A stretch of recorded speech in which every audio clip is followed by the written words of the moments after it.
Hello all and welcome back again to the channel study with Rohit Gautam. इस session में हम लोग बात करेंगे इंपॉर्टेंट रिसर्च ऑर्गेनाइजेशंस के बारे में। यहाँ पर एक लिस्ट प्रोवाइड की गई है जो रिसर्च ऑर्गेनाइजेशंस, उसके एस्टैब्लिशमेंट ईयर और उसके हेडक्वार्टर को दिखाया गया है।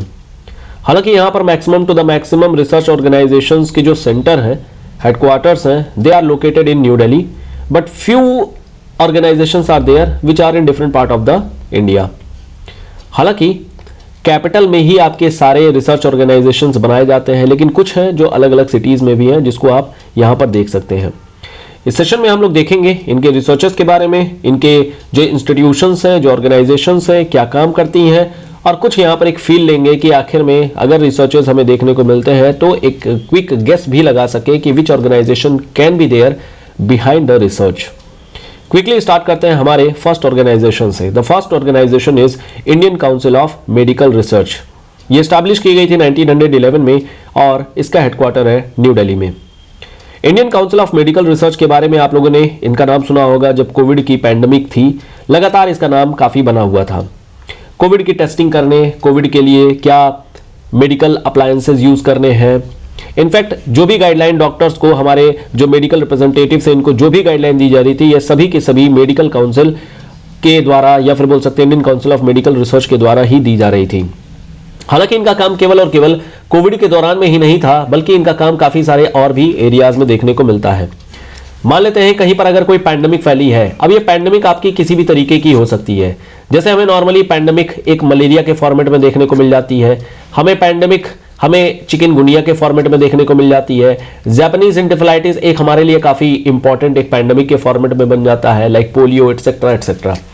सो वे have different communicable and non communicable disease, और उस कम्युनिकेबल और नॉन कम्युनिकेबल डिसीजेस के लिए ही क्या रेगुलेशंस होनी चाहिए और क्या एडवाइजरी होनी चाहिए, क्या मेडिकल यहाँ पर हमें एक्शंस लेने चाहिए, ये सभी बताया जाता है इसी ICMR के द्वारा, जिसका हेडक्वार्टर है न्यू दिल्ली में।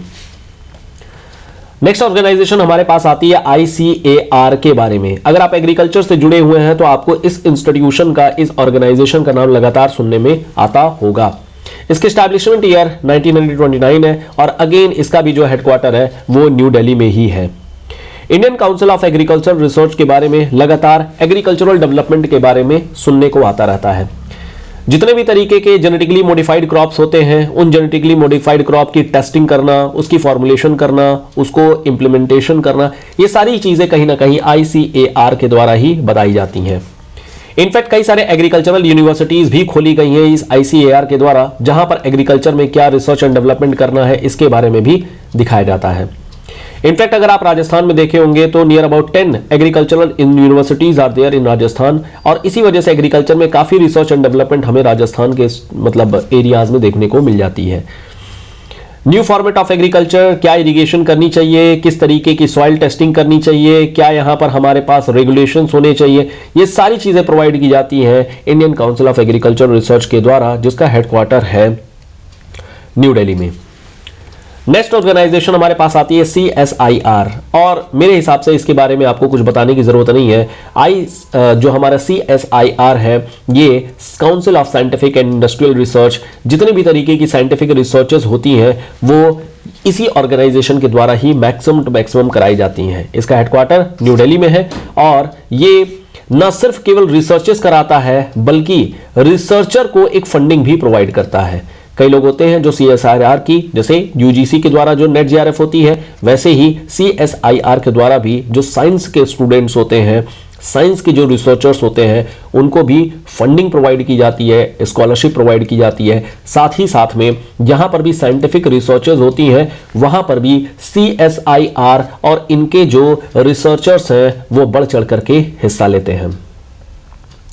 नेक्स्ट इंस्टीट्यूट हमारे पास आती है Tata institute of fundamental research. Tata institute, ये जो टाटा जी थे उनके द्वारा स्टैब्लिश की गई थी, उनके द्वारा बनाई गई थी, और इनफैक्ट इसमें जो होमी जहांगीर भाभा ने भी अपना कंट्रीब्यूशन दिया था।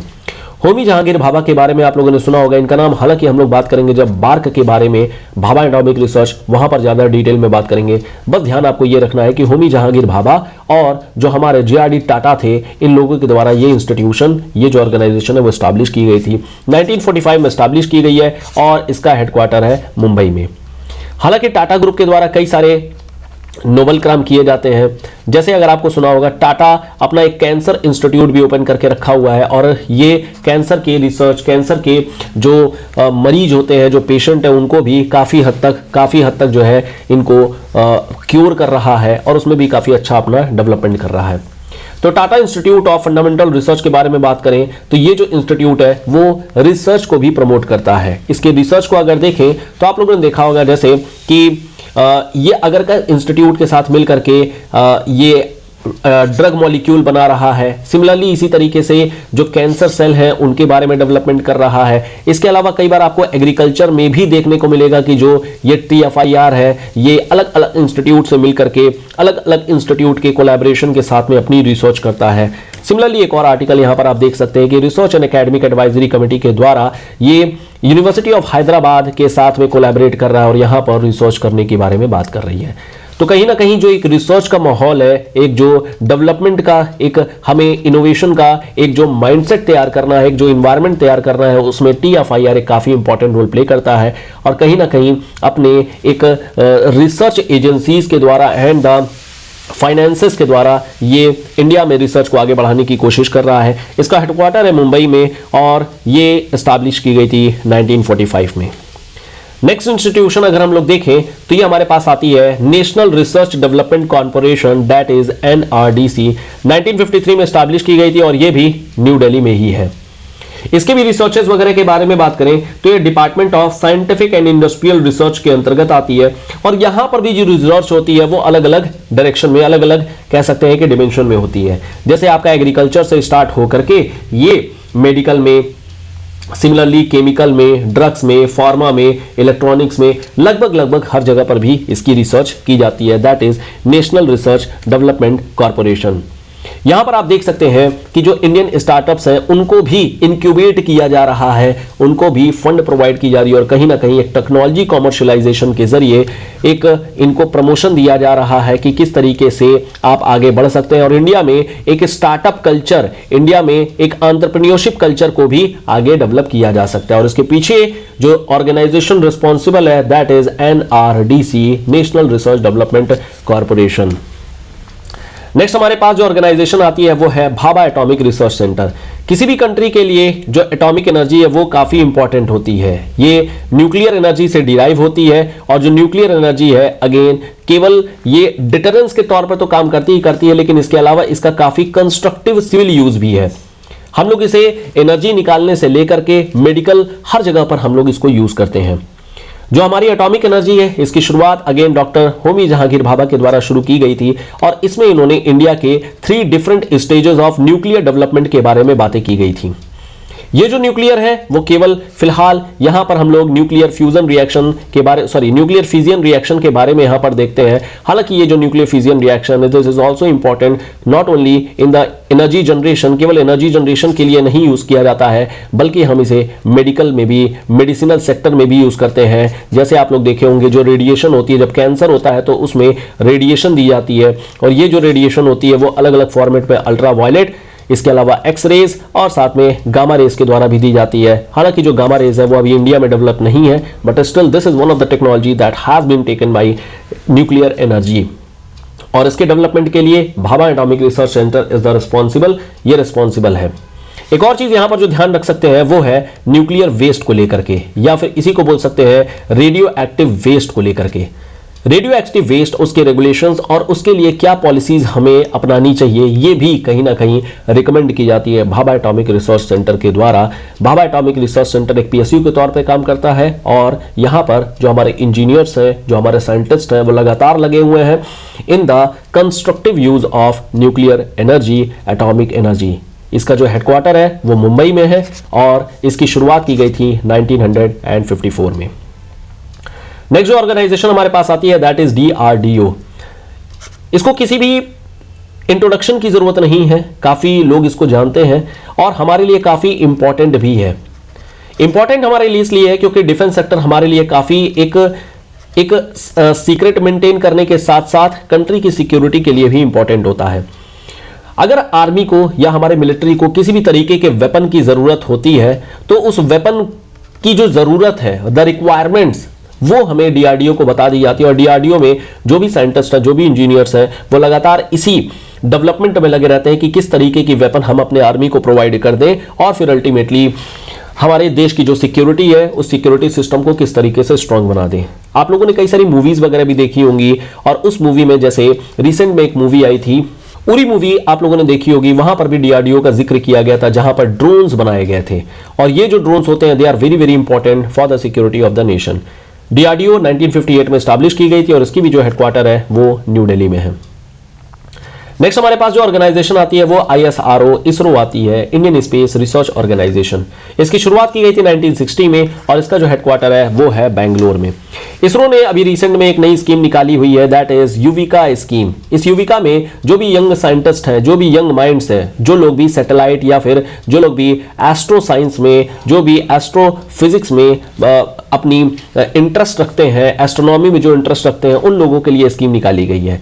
जो भी लोग, कई बार आप लोगों ने देखा होगा छोटे छोटे सैटेलाइट्स बनाए जाते हैं, रिसर्च इंस्टीट्यूशन या जो टेक्निकल इंस्टीट्यूशन है, कई बार बच्चे तक भी इस तरीके के सैटेलाइट डेवलप करते हैं, और उन लोगों की इसी जिज्ञासा को और आगे बढ़ाने के लिए, और एक साइंटिफिक माहौल, एक सैटेलाइट का जो नॉलेज है, सैटेलाइट की जो इंफॉर्मेशन है, और इसके लिए जो इंथुजियाज्म है, उसको भी आगे बढ़ाने के लिए इसरो ने ये एक नई स्कीम निकाली है, दैट इज युविका स्कीम, और इसके थ्रू इंडिया में स्टेम कल्चर को और बढ़ाने की कोशिश की जा रही है।